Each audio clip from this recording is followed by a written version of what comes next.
क्वेटा के इलाके बसीमा में सीटीडी की कार्रवाई। तर्जमान सीटीडी के मुताबिक फायरिंग के तबादले में 5 मुबैना दहशतगर्द हलाक हो गए।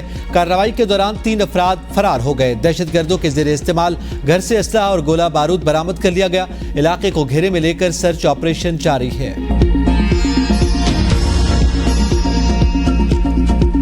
चौधरी परवेज इलाही अटक जेल मुंतकिल। साबिक वज़ीर आला पंजाब को लाहौर हाई कोर्ट ने रिहा किया। इस्लामाबाद पुलिस ने उन्हें कैनाल रोड पर ज़हूर इलाही हाउस के करीब गाड़ी को रोका, उन्हें गाड़ी से निकाला और डंडा डोली करके अपनी गाड़ी में डाल दिया। लाहौर हाई कोर्ट ने परवेज इलाही की रिहाई का हुक्म देते हुए नैब एजेंसी या कोई अथॉरिटी गिरफ्तार नहीं करेगी। अदालत ने तहरीरी फैसले में चौधरी परवेज इलाही को सिक्योरिटी फराहम करने की हिदायत भी की थी। 2 सफ़ात पर मुश्तमिल फैसले में कहा गया परवेज इलाही को नजरबंदी कानून के तहत भी नजरबंद न किया जाए।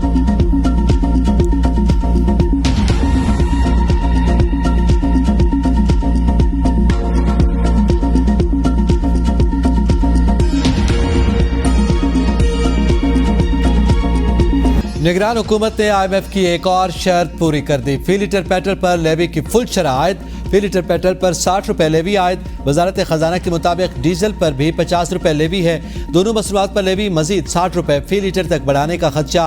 पेट्रोल और डीजल में आयद टैक्सेस और मार्जिन की तफसीलात भी सामने आ गई। पेट्रोल पर फी लीटर 77 और डीजल पर फी लीटर 63 रुपए टैक्सेस और मार्जिन आयद किए गए। पेट्रोल की एक्स रिफाइनरी कीमत 228 रुपए 59 पैसे बनती है। रवा साल हुकूमत सिर्फ पेट्रोलियम डेवलपमेंट की लेवी की मद में आवाम से 869 अरब रुपए वसूल करेगी।